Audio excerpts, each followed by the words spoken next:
Miqdashur, por I kthehemi këtu në studio, pra është këndi dhe koha për të diskutuar edhe me të ftuarin ton, I cili na ka nderuar në këtë ditë të shenjtë me prezencën e tij, të cilit do I falenderojmë publikisht për pjesëmarrjen në emisionin ton 9-11.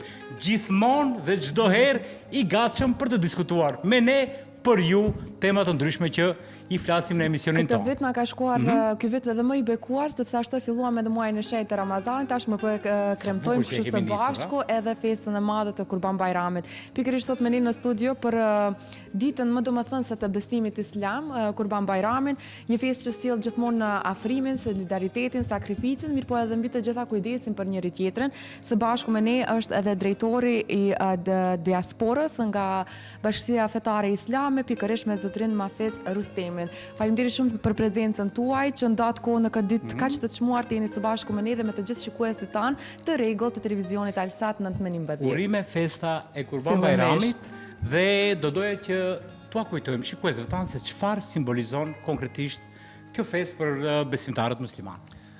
Fillimisht ju faleminderit shumë që na keni dhënë mundësinë, na keni ftuar të jemi bashkë në këtë ditë të veçantë për neve besimtarët e besimit islam këtu në vendin tonë, pra në ditën e Kurban Bayramit, është gjithmonë kënaqësi të jemi bashkë me juve, për arsye se vërtet ndjehemi kështu rahat sikur në shtëpinë tonë. Shumë e vërtet, prandaj edhe juve ju qoftë për hajër, edhe gjithë atyre që na ndjekin festën e Kurban Bayramit, duke lutur Zotin që çdo ditë të jetë Bayram për neve, për familjet tona dhe gjithmonë të jemi kështu të lumtur, të gëzuar. Edhe në këtë botë, por ne si besimtar shpresojmë që edhe ta kemi Bayram inshallah edhe në botën tjetër duke u kënaqur në shpërblimet e Zotit. Prandaj edhe sot festa e Kurban Bayramit në Islam është shumë e rëndësishme, për arsye se zakonisht festat në Islam nuk janë kështu të caktuara rastësisht.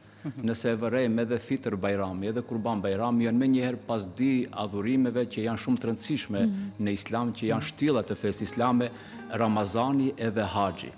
Dhe neve zakonisht festojmë pas tyre di adhurimeve, pas tyre di shtillave të fesë islame, për arsye se sikur kënaqemi me shpërblimet e shumta që Zoti ua ka caktuar pikërisht atyre cilat I realizojnë këto di adhurime madhështore.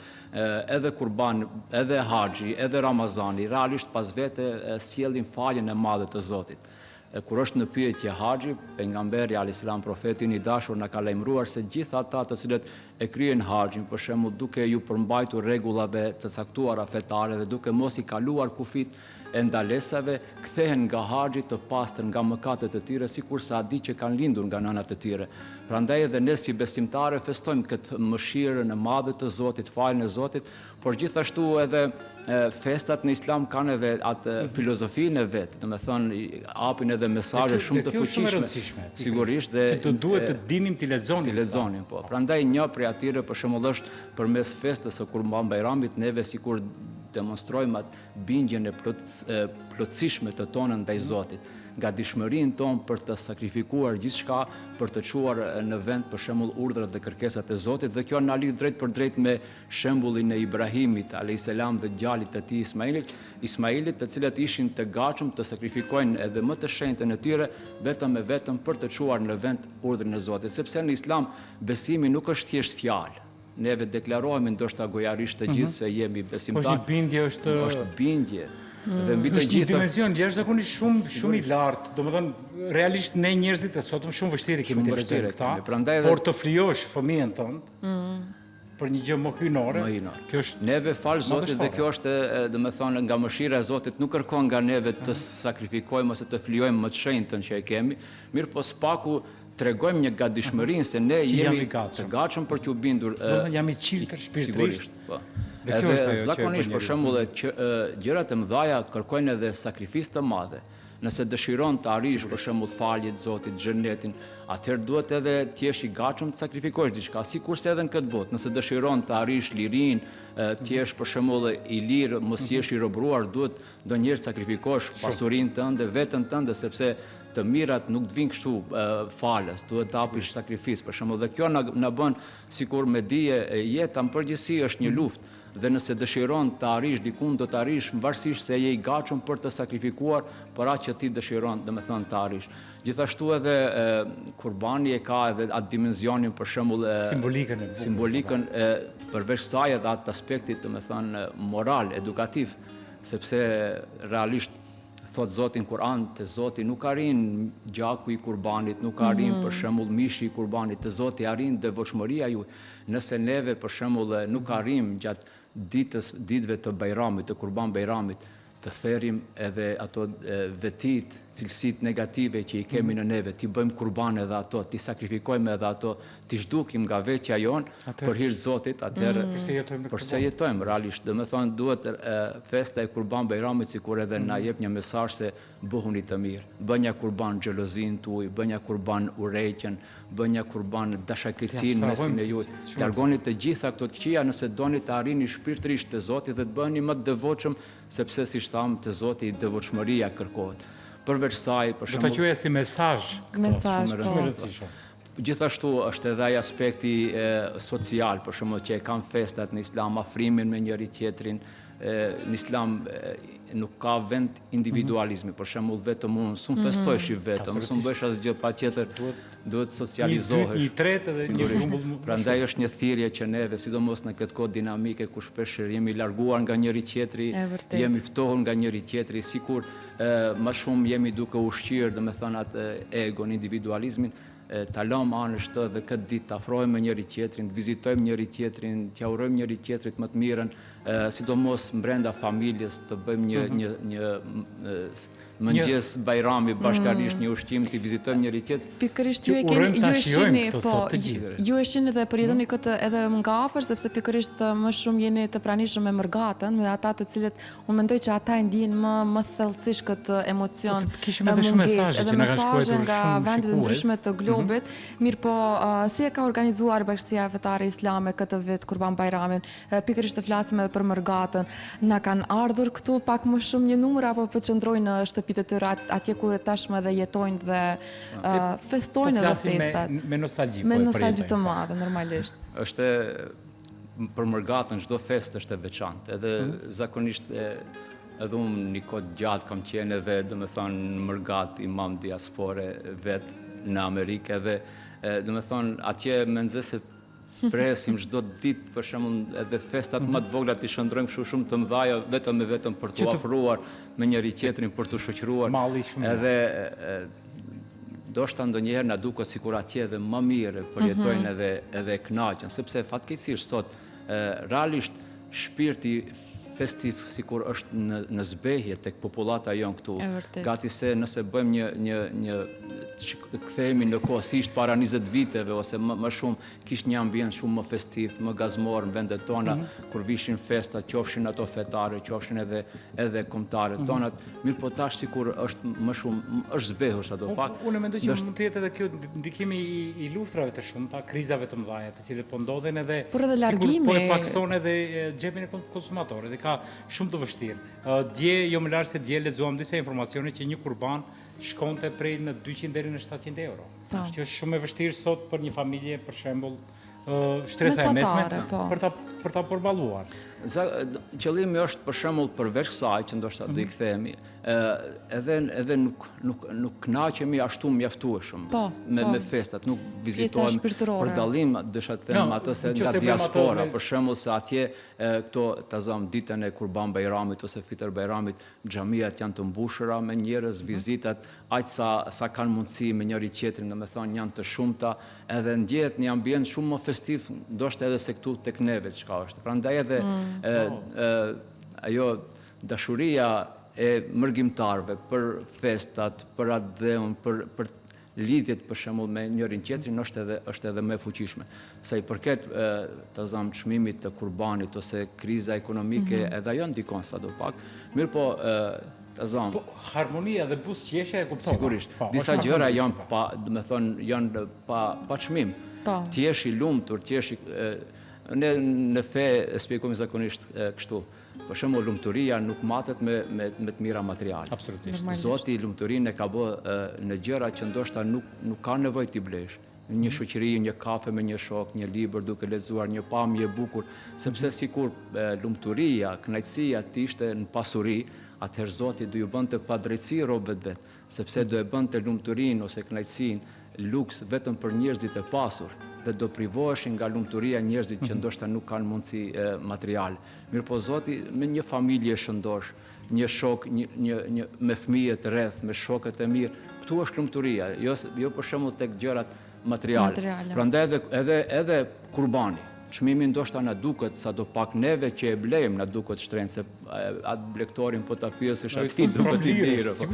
Mirë po fetarisht e ka obligim ai që ka mundësi.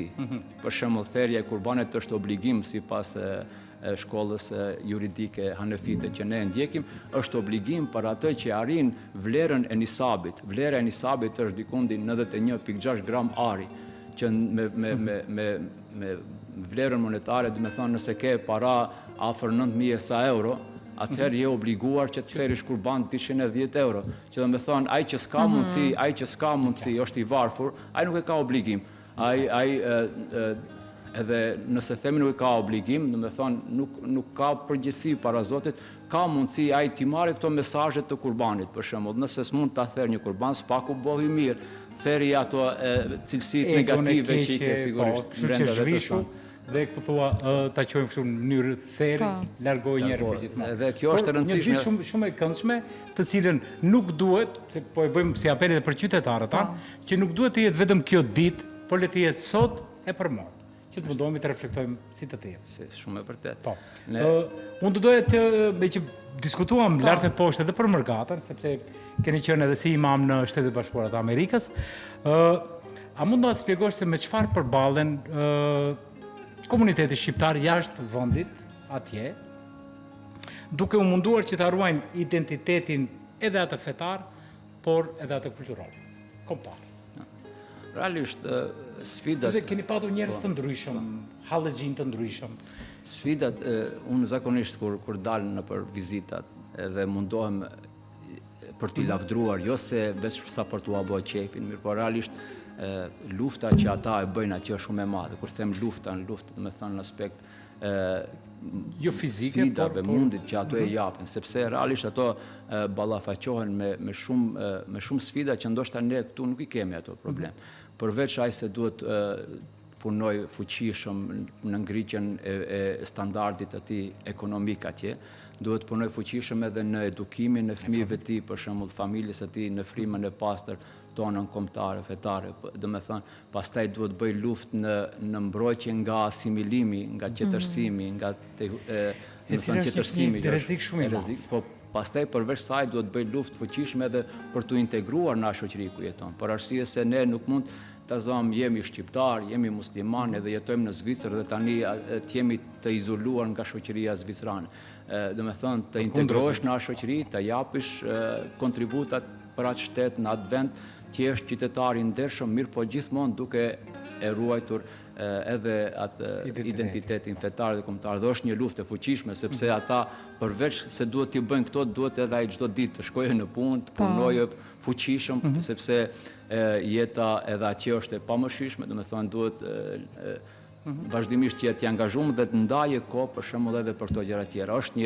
Është një luftë shumë e fuqishme, prandaj edhe shpeshherë Bashkia Islame, për shembull, përmes imamëve që janë atje, xhamive që janë atje, mundohen sadopak të jenë në ndihmën e besimtarëve që ta bëjnë, që ndihmojnë atyre edhe në këtë proces. Për shembull, xhamijat, mektepet që janë brenda atyre xhamijeve, imamët që këtë janë kuadër i jonit, do me thonë të dalur nga shkollat tona, nga medreset e vendit ton, ato mundohen sadopak që dalin në krah prindërve, që edhe ata të punojnë edhe me edukimin edhe formimin edhe të rriturve, po sidomos edhe të atyre që janë më të ri, fëmijëve të atyre, për shembull nëse prindrit lanë anësh diçka për shkak të angazhimeve të tyre në punë, ta plotësoj atë mungesë, ta plotësoj edhe imami në xhami, hoxha, xhamati dhe bashkarisht si shoqëria ato të ngritën për shembull aty edhe ku synojnë. Një rol shumë të rëndësishëm që e keni. Një rol të rëndësishëm qoftë siç e përmendet duke filluar nga prindërit, nga mësimdhënësit, nga imamet të ndryshme, xhamati po ashtu, mirë po që gjithmonë duhet të mbizotroj pozitiviteti, edhe pse po jetojmë në një kohë që mjaft gjëra negative po ndodhin, qoftë në glob, luftra të shumta, unë të drejtëroj themi gjithmonë njeriu i bën këto. Të japim një mesazh, po, të japim po ashtu edhe një mesazh për të gjithë ata popujt të cilët janë në vuajtje të shumtë, ndoshta ata nuk gëzojnë të mirat e festave që ne i gëzojmë. Unë mendoj që edhe i marrin për të mirëqëna, siç e thatë edhe ju, tashmë Bajrami nuk po festohet siç është festuar vite më parë, ndoshta tash po i lidhin ditët e lira të pushimit për të larguar ndoshta nga vendi, për të kaluar momente siç ata duan normalisht, e drejta është e secilit. Mirë, po shohim Tiranën, për shembull. Tirana është një ndër vendet që viteve të fundit të themi bën një pamje fantastike, sidomos për faljen e mëngjesit, po Bajramit. Ka një numër jashtëzakonisht shumë i madh, edhe sot kishte një numër shumë të madh. Të flasim për ata besimtarë që janë në vende krize, në vende lufte, për ata të cilët mendoj që ne me të vërtet e marrim për të mirëqenë edhe lirinë që e kemi dhe të drejta që i gëzojmë për të qenë besimtar të festë që i përkasim. Prandaj edhe, domethënë, festa e Kurban Bajramit është edhe një lloj falëndrimi ndaj Zotit. Unë përmes thërjes së Kurbanit, domethënë sikur ne shprehim falëndrimin tonë se alhamdulillah që ma ke mundësuar që unë të jem prej atyre që ke dhënë të mira dhe kam mundësi të therë një kurban për qenë krah e atyre cilët nuk kanë mundësi, për shembull se janë në gjendje të rëndë ekonomike, financiare, janë të varfër ose janë në dhimbje kështu me radhë. Dhe sepse siç e përmendet ka shumë vende tjera që ata nuk gëzohen me Bajramin, nuk kanë ndoshta edhe çka të vënë në sofrën e Bajramit, sepse nuk kanë asgjë as nga ushqimi, as nga mishi kështu me radhë. Për neve, alhamdulillah, me këto mundësi që e kemi, jemi mirë në krahasim me shumë vende tjera. Prandaj edhe sikur Kurbani na thret që neve të ndalemi dhe të mendojmë sa të mira na ka dhënë Zoti. Të reflektojmë. Sepse shpeshherë edhe nëse s'harroj atë kur ishte në fillim të Ramazanit kur biseduam, ne fatkeqësisht më shumë mankohemi. Më shumë mankohemi se sa jemi shpejt kaloja çmir, saqë prandaj edhe duhet ndonjëherë dalësh nga vetja, të shohësh a thu vallë si e ka hallin për shembull një familjar im, një fëmijë im, po edhe më gjërë, sepse prandaj ndarja e kurbanit zakonisht e dim bëhet në 3 pjesë, një pjesë për vete dhe familjen tënde, për miqt edhe për nevojtarët, sepse nuk mund të jesh besimtar i mirë nëse ti nuk je edhe në shërbim të njerëzve tjerë. Për këtë edhe kur e pyetën të dërguarin e Zotit, kush është njeriu më i mirë te Zoti, më i dashur te Zoti, tha ai i cili është më i dobishëm për njerëzit tjerë. Nuk tha ai i cili bën më shumë madhurime, edhe pse këto janë, me thënë, për qenë kusht për qenë besimtar, mirë po nëse dëshirojmë të arrijmë dashurinë e Zotit ndaj neve, shikoje sa ti je i dobishëm për të tjerët. Edhe ka një shprehje shumë të mirë nga Mehmet Fatihu, cili thot, mos i pyet njerëzit ato pyetje që Zoti do t'u pyes atyre. Për shembull, mos i pyet njerëzit çfarë feje ke, mos i pyet njerëzit a fal namaz, mos i pyet njerëzit a agjeron, mos i pyet njerëzit a therr kurban. Këto pyetje Zoti do t'na pyet neve. Po sepse është subjektive. Sigurisht, kur dalim para Zotit, ai do t'na pyet neve, për shembull, çka ke besu ti, çka ke bërë, çka ke vepruar. Nuk kush jemi ne t'i pyesim. Thot pyetni njerëzit atë pyetje që Zoti do t'na pyes neve, ai kemi pyet njerëzit për ato pyetje. E çfarë do t'na pyes Zoti kur të dalim para tij në raport me njerëzit tjerë? Thot filani ka qenë i etët, ai ka dhënë të pi ujë. Filani ka qenë i uritur, ai ka ushqyer. Filani ishte i sëmur, ai vizitove. Këtë Zoti do t'na pyet për njerëzit. Prandaj ne kemi një obligim sigurisht. Dhe ne këtu duhet fillojmë, domethënë, para se tankohemi, të shohem se ka njerëz që ndoshta janë me të vërtetë të nevojshëm, edhe pikërisht Kurban Bajrami, po edhe Fitr Bajrami dhe çdo festë tjetër fetare na bën thirrje që ashtu siç neve festojmë dhe kënaqemi mirësitë e Zotit të pafundshme, të jemi edhe në ndihmë dhe në krah të njerëzve nevojtar, sepse fundja lumturia nëse nuk është ndahet, nuk është e plotë, domethënë nuk mundesh ti të jesh vetëm vetë i lumtur nëse njerëzit përreth te nuk janë të lumtur. I nderuar, unë këtu duhet, unë dua të ndalim këtu sepse edhe kur realizohen vizitat pikërisht qoftë edhe Fitr Bajrami, qoftë edhe Kurban Bajrami, festat tona fetare. Vetëm mos po thuaj që tek paret e ke mendje. Jo, nuk e kam tek paret. E diskutuam, e shqyrtuam, jemi rritur më tashmë. Fatkeqësisht ka lënë koha, tash jemi bërë ne ata që duhet të japim. Por është pjesa, siç e thatë edhe ju, ankesa, domethënë në vizitat që ndodhin, pra vjen nuk e di unë, farefisi, ndoshta edhe fëqinjt tanë, kolektivi, pse jo, dhe gjithmonë ankohemi, si të bëjmë një shoqëri pak më e mirë. Unë nuk, pikërisht këto që thatë edhe për pyetjet, mua më vjen shumë mirë që e potencuat, sepse me të vërtet janë pyetje që pikërisht Zoti mund t'i parashtron të gjithë ne, mirë po që jemi bërë një shoqëri që shumë po gjykojnë. Në gjykimin e kemi një gjë që asesi ta shërojmë, të shërohemi nga ky, unë të ta quaja mëkat, nëse kemi nga saltaneti i tepër ndoshta e kemi gjithë. Domethënë një ndër mëkatet më të mëdha më duket që po flas për kombin ton, për shoqërinë ton, është domethënë gjykimi, para gjykimet e shumta që ndodhin, mirë po edhe kjo lakmia dhe diskutimi i gjërave negative në konstant. Jemi një popull shumë, domethënë që ankohemi. Si t'i shërojmë këto... Kemi filluar të bëjmë si refren të përditshëm. Po, me vedia apo pa vedia. Qoftë edhe nga gjeneratat më të reja, qoftë nga gjenerata e mesme, po edhe nga gjenerata më e vjetër. Domethënë disi sikurse jemi në një kalibër që nuk po kalon dot. Ashtu shumë e vërtet.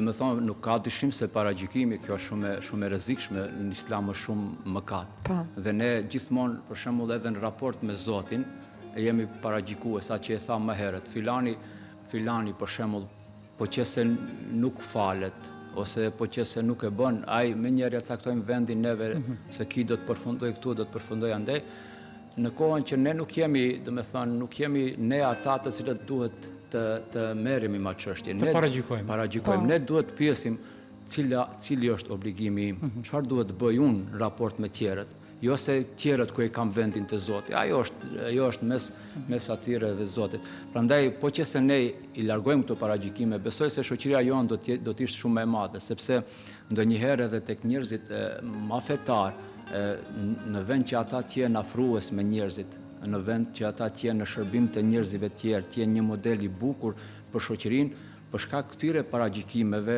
ata bëhen shumë të egër, shumë të vrasht me njerëzit tjerë dhe nuk i trajtojnë njerëzit njëjtë. Do të qenë totalitarizmi që një mendësie po fillojnë edhe po bëhet me sforcë. Sigurisht, pastaj ndahemi, ky është vllau im se ky e kam, domethënë ne jemi bashkë në një ide, një sens, dhe ky tjetri, ky është kështu dhe ky është ashtu, dhe kjo ndarje në Islam është shumë e rrezikshme përderisa vetë profeti alayhis salam thotë devotshmëria është në zemër. Ne mund për shembull të shohim tek shumë njerëz, për shembull një fetari kështu të dukshme, mirë po asnjëherë nuk e dim se çka fshet zemra e tij. Prandaj përderisa nuk e dim, ja lëm në dorë atij që e din të dukshmën dhe të fshetën, ai është Zoti. E ne është çka ne mund të bëjmë. Qoftë për shembull për një udhëzim fetar të dikujt, mund pëlqen shpeshherë një përgjigje që e pyetën Muhamet Gazali, e ka emrin, është një prej dietarëve, domethënë të kohës tonë. Tha, e pyetën cila është dispozita e atij që nuk e fal namazin. Domethënë personi që nuk falet, çfarë dispozite ka në fenë islame, dhe ju përgjigj shumë me urtësi. Tha, dispozita e atij është që ti që falësh ta marrish për dorë atë në xhami. Ta thrasish me sjellje të mirë. Domethënë në vend që të merresh se ku ka vendin ai, ti merru çka mund të bëj unë për të mirën e atij. Jo ta gjykoj. Sigurisht. Dhe jo të imponohet, ajo një gjë që për shembull, edhe nëse dikush është në gjendje të rëndë, ti në vend çka të mirësh me atë se ja ky ka mbet këtë gjendje, s'është për tac, s'është dembel, nuk punon andej këndej, ti pyete veten çka mund të bëj unë që t'ja zgjati dorën atij, që ai për shembull të dalë nga kjo situatë për shembull. Dhe kur ne do të jemi kështu, besoj se do të jemi më të dobishëm për shoqërinë, po edhe do të ankohemi më pak. Kjo puna kemi kohë shumë. Puna e ankesës, zakonisht ne ndonjëherë mendojmë se janë vetëm fjalë. Keni pa, si e përmendet gjatë bisedës ankohemi, mirë po realisht fjala ka fuqi. Dhe shpeshherë nëse përsëritet ajo bëhet edhe realiteti jonë dhe pastaj fillojmë të mendojmë se me të vërtet jemi aq keq. Dhe jo rastësisht Zoti thot fa emma bi ni'mati rabbika fahaddith, do të thonë origjinal, për të mirat e Zotit fol. Zoti na bën thirrje që të flasim për të mirat, sepse realisht një ajet tjetër kuranor Zoti thot shejtani ju kujton juve fukarallëkun, ndërsa Zoti ju kujton mirësitë. Në momentin që ti fillon të ankohesh, edhe të fillon të mendojsh gjëra që nuk i ke, dije se kjo është citje nga shejtani, sepse ai dëshiron përmes kujtimit të atyre gjërave që nuk i ke të bëj jo falëndërues ndaj Zotit për të mira që i ke, që ndoshta janë të pakufishme, siç Zoti na sfidon, thotë po qëse ndonjëri për juve do të mundohesh të numëroj mirësitë të Zotit, nuk do të mundesh. Prandaj neve ti mendojmë të mirat, të flasim për të mirat, qofshim ne që i kemi në vetën tonë, familjen, por edhe në shoqëri, edhe kështu për shembull edhe fillojmë të punojmë për ka e mira, për shembull, jo vetëm Vetëm të ankohemi, jo vetëm të ankohemi, këtu sjetohet edhe në këtë formë duke u përhap këto fjalë, për shembull, shumë kështu fillojmë me ushqim veten dekorajuese, po. Edhe pastaj me të vërtetë mendojmë se këtu s'ka asgjë, edhe hajde do dalim sikur jashtë për shembull na presin neve atje me çantat me parë. E vërtet. Sa po zbresim për aeroporti, çantat e para i kemi me parë. Dhe thotë nuk do i mbledh sot se kam duri gjatë. Unë do doja të flasim pak për vlerën familjare. Në shumë vende të botës, fatkeqësisht në këtë kohë, në këtë dinamizmin, në këto hapa të shpejtë të teknologjisë, sikur po zbehet pa vetdije vlera dhe rëndësia familjare. E dim që gjithmonë për festat fetare, kjo vlerë po jepet një theks, po fillon që të ngrihet, po fillojmë që të afrohemi, por të nesërme, sërish të harrojmë, çfarë do bëjmë? Si ta mbajmë emocionin dhe mirësinë e festave. Ta kemi për gjithmonë. Shumë e vërtetë, me thënë kjo është një dhimbje e madhe e kohës tonë, edhe pse festa duhet tjetë ajo që neve do të na bëj që ta mbajmë të vazhdueshme lidhjen tonë familjare. Jo vetëm sa zgjat ajo festë. Le të jetë festa kulminacioni, ndërsa në tërësi të ketë kontinuitet. Për arsye se nëse shikojmë nga perspektiva fetare, lidhja familjare është shumë e rëndësishme. Thuhet ne i themi hadith kutsi, hadith i shenjtë, për arsye se fjalët janë nga profeti, ndërsa kuptimi është nga Zoti. Ai që e mban lidhjen me familjen, e ka mbajt lidhjen me Zotin. Dhe ai që e ka shkëputur lidhjen me familjen, e ka shkëputur lidhjen e tij me Zotin. Prandaj është shumë e rëndësishme. Shumë e shenjtë. Mund ta mendoni, për shembull, ishte në një rast sikur dita e djeshme Arafatit, për shembull dita e Arifës, çka themi neve. Edhe ishte profeti i Zotit bashkë me shokët e tij, njeriu më i dashur te Zoti, me njerëzit më të mirë që në aspekt islami ka pa ndonjëherë sipërfaqe e tokës. Pra ishin shokët e profetit. Në një vend të shenjtë islam, në vendin e Arafatit. Edhe ju tha profeti i Zotit, mëshira e Zotit nuk zbret në një mes, nëse në mesin e atyre ka dikush që i ka shkëputur lidhjet familjare. Me thonë, edhe pse ishte aty profeti i Zotit, ishin shokët e pejgamberit në një vend të shenjtë, në një ditë të shenjtë, përsëri tha mëshira e Zotit nuk zbret në një mes, nëse në mesin e atyre ka qoftë vetëm një njeri që i ka shkëputur lidhjet familjare. Dhe në moment u ngrit dikush, edhe mbas një kohë u kthye, tha pejgamberi ku ishe, tha i dërguari i Zotit më kujtua se tezën time ka një kohë të gjatë që më ka vizituar. Prandaj edhe e tash ne si presim për shembull që Zoti na mëshirojë, na fal, na lëshojë mirësi, nëse neve kemi harruar kur e kemi vizituar tezën, axhën e kështu me radhë. Prandaj këto festa duhet të jenë shkak që neve vazhdimisht t'i mbajmë lidhjet familjare, sepse nëse për shembull mburemi se un jam fetar i mirë, se falem, se unë theri kurban, se bëj haxhin, në anën tjetër, unë se di, për shembull i kam shkëputur lidhjet me familjen time, nuk e di si është gjendja e axhës time, tezës, e hadh shumë e radh, ti dije se i ke shkëputur lidhjen tënde me Zotin.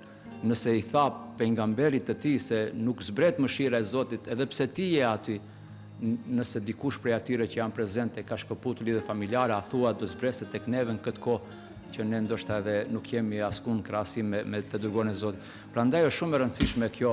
Ne familja sot është, domethënë, ka shumë nevojë të kultivohen marrëdhëniet familjare, dashuria familjare, sepse e shohim se edhe familja është në rrezik. Prandaj nëse dëshirojmë të kemi shoqëri të shëndosh, duhet kemi fillimisht edhe familje të shëndosh, e familja shëndosh krijohet përmes vizitave, përmes dashurisë me njëri tjetrin. Dhe besoj se është një thirrje, domethënë shumë urgjente që ne duhet ta zbatojmë nëse duam të kemi edhe një jetë më të lumtur këtu, por edhe Zoti të jetë i kënaqet me neve. Unë mendoj që kur flasim për familjen e shëndosh, unë mendoj që aty nuk duhet të ketë kompromis, të gjithë duhet të jetë primare raporti familjar, mirë po pikërisht kur e përmendet këtë më erdhi edhe një pyetje e cila fatkeqësisht as se si të gjejmë një paqe në vendin tonë, edhe pse gëzojmë që të jemi jemi një vend multietnik me fetë ndryshme, me besimet ndryshme, me nacionalitetet ndryshme, sikurse gjithmonë ndasia ka qenë prezente. I nderuar, si mundemi njëherë për gjithmonë ta pranojmë faktin dhe të ndajmë një shoqëri të shëndetshme me njëri tjetrin, një komunitet të shëndetshëm, sepse ne po luftojmë dhe po vuajmë të njëjtat sfida, të njëjtat luftra po I luftojmë, mirë po që ndasia është një ndër ato të cilat asesi nuk po shërohet, do ta quaja. Një mesazh që do t'ia jepet të gjithë atyre që janë ndoshta të mbushur me mllef nga politikbërja, nga ndikimet shoqërore, nga ndikimet ndoshta kolektive, nga rrjetet sociale, komente të shumta, besimtarë që unë I shoh që janë të devotshëm dhe që thatë edhe ju falen dhe I kryen të gjitha ato obligimet fetare, mirë po që në rrjetet sociale I shohin fjalët nga më të këqija, do ta thoja, negative. Si ta shprehim një mesazh që ne jetojmë në këtë vend, kontribuojmë po njëjtë secili me tjetrin, ka ndasi fatkeqësisht edhe të racizmit në vendin tonë, kemi diskutuar me direktorin para disa ditësh.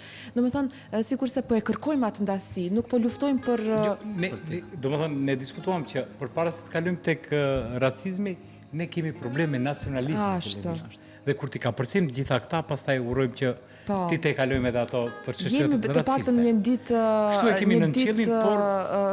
në këtë ditë të shenjtë, të paktën ta ndajmë një mesazh që Unë mendoj që feja islame, të gjithë muslimanët në qiellin ton janë shumë më tolerant se të gjithë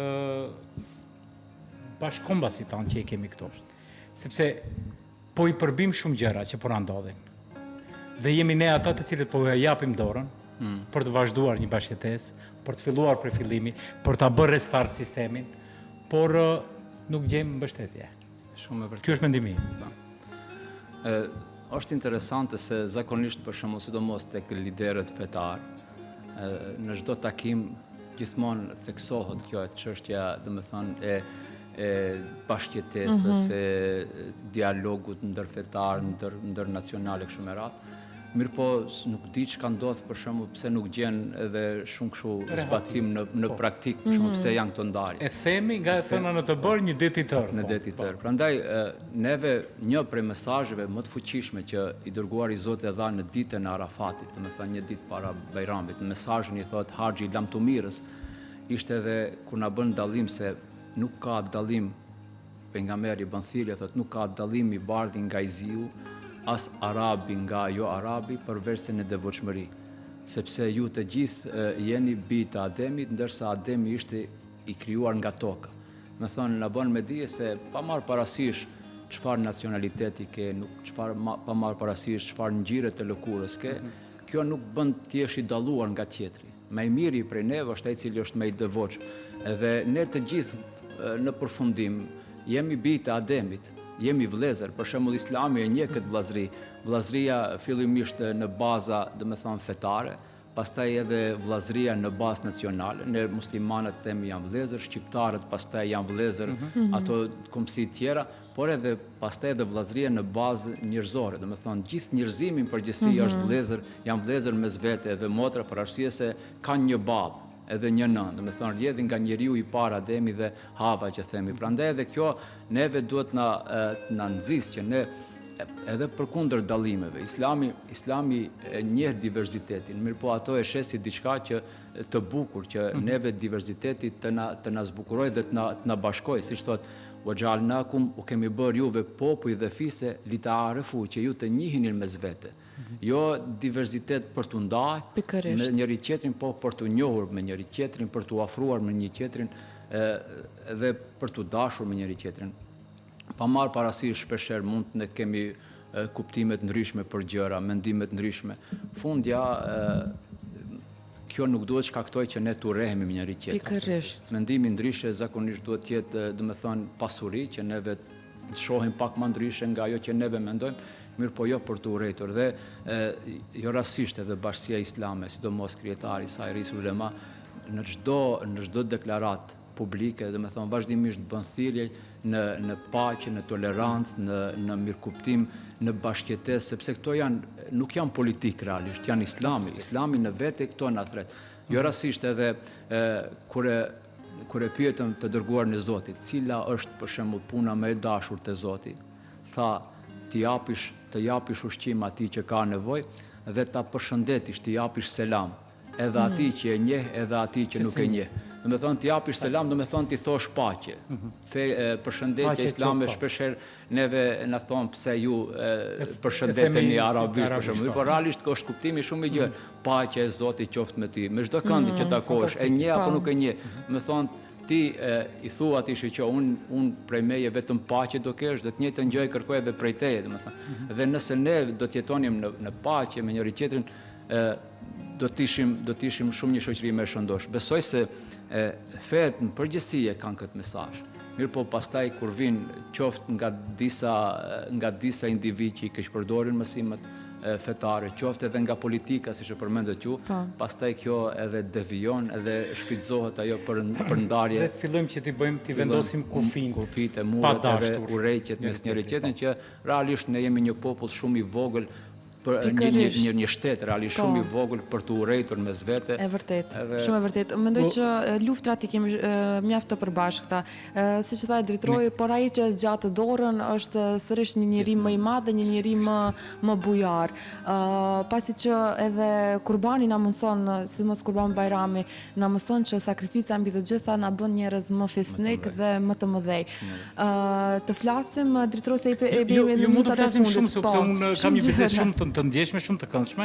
Mund të flasim për çështjen fetare, sepse shkenca kohëve të fundit që e dim, sepse po merr shumë informacione, konkretisht edhe nga libri i shenjtë, ku po diskutoni për diversitetin, thuhet që shkencërisht është e dëshmuar kohëve të fundit që sa më shumë përzierje racore, aq më shoqëri të shëndetshme dhe më geniale do të kishim në botë. Po e dëshmon sot shkenca. Kemi shumë gjëra pafund shkencërisht të cilët janë dëshmuar. Dikur thuhet që në librin e shenjtë që meshkujt është haram, thuhet që të mbajnë floririn. Zbulimet e fundit shkencore dolën që në Gjermani që poret e lëkurës tek meshkujt janë më të hapura se poret tek femrat gjatë fërkimit, kalon një pjesë e asaj dhe shkaktojnë probleme. Domethënë ka shumë gjëra që po merren, janë dy paralele që shkenca merr dhe po i zbulon. Është një libër i cili duhet shumë mendje ndritur të jemi për të zbuluar shumë gjëra që na jep. Neve shumë bukur që japi këtë çështje, për shkakun sepse ne ndonjëherë kemi menduar se feja dhe shkenca janë diçka të kundërta me njëra tjetrën, sidomos Islami nuk e shet të këtij. Neve urdhri i parë është lexo, Zoti betohet në dije, në lapsi kështu me radhë, dhe në Islam për dallim prej të tjerëve nuk ka dallim mes dijes fetare dhe dijes kështu jo fetare. Gjithë e llogaritën dituri. Dhe çdo kush që vrapon për të marrë dituri, qoftë për shembull për mësimin e Kuranit apo lëndëve shkencave fetare, qoftë edhe të tjera, llogaritet sa është në rrugë të Zotit derisa të kthehet. Edhe prandaj Islami nxitën vazhdimisht që të përkrahet studenti, ne i themi talebet, përkrahet studenti, pa marrë parasysh çfarë drejtimi studion, sepse ai nesër për shembull do të jetë drita e shoqërisë, për shembull që do të sjell vetëm të mira. Prandaj edhe këto zbulime shkencore, për shembull që vërtetojnë vërtetësinë e Kuranit, realisht vetëm se na e shtojnë bindjen, edhe pse nëse nuk do të ndodhnin sot, nuk do me thonë se ne do të kishim më pak besim në çështjen e Kuranit, vërtetësinë e tij, sepse e dim se do të vijë koha kur edhe shumë të tjera do të zbulohen. Prandaj edhe është shumë e rëndësishme edhe të tjerët, edhe në atë kuptim edhe jo fetarët, ta shohin se feja dhe shkenca janë bashkë, dhe realisht dertin, brengën që e kanë njerëzit fetar është e njëjta me brengën që e kanë edhe sociologët, edhe psikologët, edhe shumë gjëra, shumë enigma ka, mendoj enigma, shumë gjëra të cilat duhet shumë mendje ndritur për t'i zbërthyer, për t'i treguar sot botës se jap se dëshmohet. Është thënë në këtë variant, po sot po e dëshmon shkenca se kanë patur të drejtë. Këtu e përpara 1400 viteve. Kemi shumë gjëra të cilët shkencërisht që po mundohem që të gjej. Pikërisht kur e përmendet edhe për jo fetarët, ata të cilët shohin nga shkenca, shohin edhe lexojnë edhe po ashtu edhe nga libri i shenjtë Kurani, pikërisht flasim se kohën e fundit e shohim një numër të madh të cilët konvertohen në fenë islame, dhe kjo me të vërtetë është tregon një vërtetësi e informacioneve të cilat cilat ndahen dhe shpërndahen. Pikërisht edhe shkenca ka bërë këtë pak të themi një ndihmes, siç e thatë ju nuk e tregon vërtetësinë e librit të shejt, mirë po e ndihmon pak në informacionin i cili përçohet. Unë mendoj që edhe rezistenca e popujve arab e ka bërë pikërisht po flas për luftën që ende po ndodh dhe vazhdon të ndodh në lindjen mesme, e tregon një vërtetësi për një rezistencë si popull që jemi mjaft rezistent, një dishmi. Mirë po, kjo gjithmonë mbetet për të gjithë ata që duhet të lexojnë vetë, të informohen vetë, asnjëherë siç e thatë edhe ju më parë, nuk duhet imponuar. Ai që kërkon informacione mund të ndajë me të informacione, mirë po nuk duhet asnjëherë imponuar. Dhe gjithmonë duhet të jemi njerëz sa më të mirë për kolektivin, shoqërinë, në çfarëdo lloj aspekti të mundur. I nderuar na pasi që jemi edhe në momentet e fundit, edhe mos i marrim kohë në këtë ditë të shenjtë. Kemi kaluar shumë bukur. Unë do doja që ta zgjasim pak më shumë. Qetësinë që e marrim në ditë të shenjta si këto drejtori nuk shpjegon, mirë po. Ja, do ta kemi një thirrje publike për të nderuarin zotrin Mafes që të na vjen në studio ta diskutojmë ndonjë temë tjetër. Unë do doja ta pyesja edhe një gjë, Albona. Patjetër. Do doja ta pyesja çfarë ju prekën ju personalisht më shumë gjatë ditëve të festave të shenjta që i kemi? Çfarë ju prekën personalisht kur sheh dhe një gjë që të mbetën në fyt, do ta thuash po. Ndoshta për festa nuk ndodh, mirë po ndodh në ditëve tjera. Jo, zakonisht edhe në festa e kemi këta gjëra, sepse po tregohemi në përditshmëri si e më mirë, por ndonjëherë pa dashur po shikon një gjë, një padrejti. Sepse e kemi këtë. Fatkeqësisht. Shumë e vërtetë. Zakonisht ka shumë gjëra që na shqetësojnë kur shohim tek besimtarët tonë. Jo se na shqetësojnë, ndjem keqardhje për arsye se pse sa të bukur e kemi fen, sa mësime të bukura na jep, ndërsa ne nuk arrim, domethënë, ti kuptojmë si duhet edhe ti praktikojmë si duhet, për shembull. Edhe zakonisht ne ndonjëherë mendojmë kur e përmendëm fillim se ku shkon në haxh dhe kthehet duke i plotësuar gjitha kushtet, kthehet i pastër nga mëkatet.